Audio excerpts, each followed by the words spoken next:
Рахмат. Кийинки сөз депутат Акаев Жанарбек Кубанычевичке берилет. Рахмат.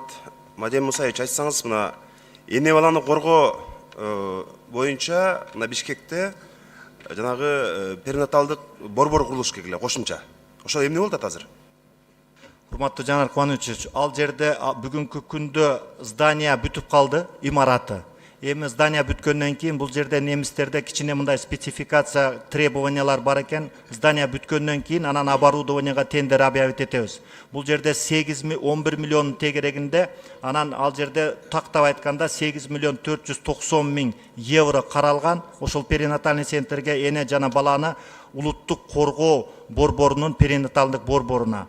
Эгер мына декабрдын 15-теринде эгер имаратты толук госстрой кабыл ала турган болсо, анда аппаратурага биз тендер объявить этип, аппаратура материал техникалык базасын чыңдайбыз. Ошондо немистерден акча кечигип атабы?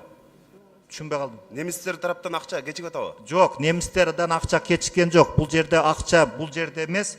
Бул жерде бүткөндөн кийин биз жөнөтөбүз, анан кийин алар оплачивать этет. Алар неменен госстрой кабыл алгандан кийин, здания бүткөндөн кийин, анан кийин ал акча бизде эмес, немистерде.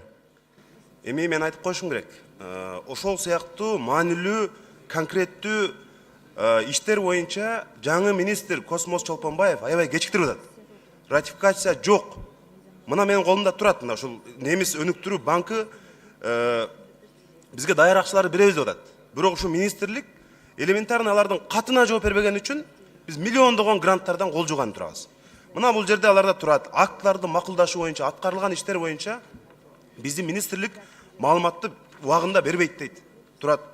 Ошол эле убакта мына биздин жанагы фискалдык органдар дейт. Улам текшерүү күчөп, ал ушул борбордун ишине аябай чоң жол болуп атат дейт. 2 миллион евро. Муну тезирээк алып келиңиздер жаңы жылга чейин. Кошумча 2 миллион евро суралган. Ошол мына бүгүнкү күнгө чейин келишим ратификациядан өтпөгөн үчүн немистер 2 миллион еврону беребиз деп атат, бирок бере албай атат. Сиздер ушундай нерселерди алып келиш керек да мына. Даяр акча, грант. Эгерде жаңы жылга чейин ушул сыяктуу ратификацияны алып келбесиңер, акчалар келбейт бизге. Анан мындай мыйзамдар бул өзүнчө маселе. Эми мындан карап коюңуз. Биздин ошол жанагы адистерди, консультанттарды, врачтарды окууга жөнөтөйүн десе, мына 5-сентябрдан бери кат турат дейт. Силер барып, мына Германиянын Бранденбург шаарына барып окутуп, немистер берген жаңы оборудованияларды алып келгенге врачтарды жибергиле, жол акысын бардыгын биз төлөп берели, окуталы, көрсөтөлү бул оборудованияларды кантип иштеткен десе, биз тараптан жооп жок экен.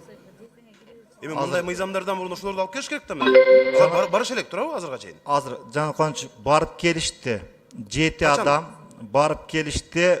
Мына октябрдын аягында Бранденбургка, Берлинге барып келди. Ал боюнча. Бул экинчи потокто айтып атам. Ал боюнча болгон жок мына. Ал дагы бар. Мына эми Жалал Абадтагы ооруканалар боюнча ратификациялар эмнелер кечең деп атат. Убакыт кошуп койгула. Эми бул сыяктуу менде бир канча документтер бар. Министрге айтыш керек. Бир англисче билген министрге бир кызматкерлерди алып туруп, ушул ратификацияларды эртелетип, жок дегенде ушу бекер грантта берип аткан акчаларды убагында өздөштүрүш керек да. Ошону эске алсаңыздар. Мен мына эртең дагы бул боюнча мына маселе көтөрөм. Бул жерден. Рахмат. Акчаларды биз өздөштүрө албай калып кетип атабыз. Рахмат, сиз айткандан кийин биз аны иштеп атабыз бул боюнча.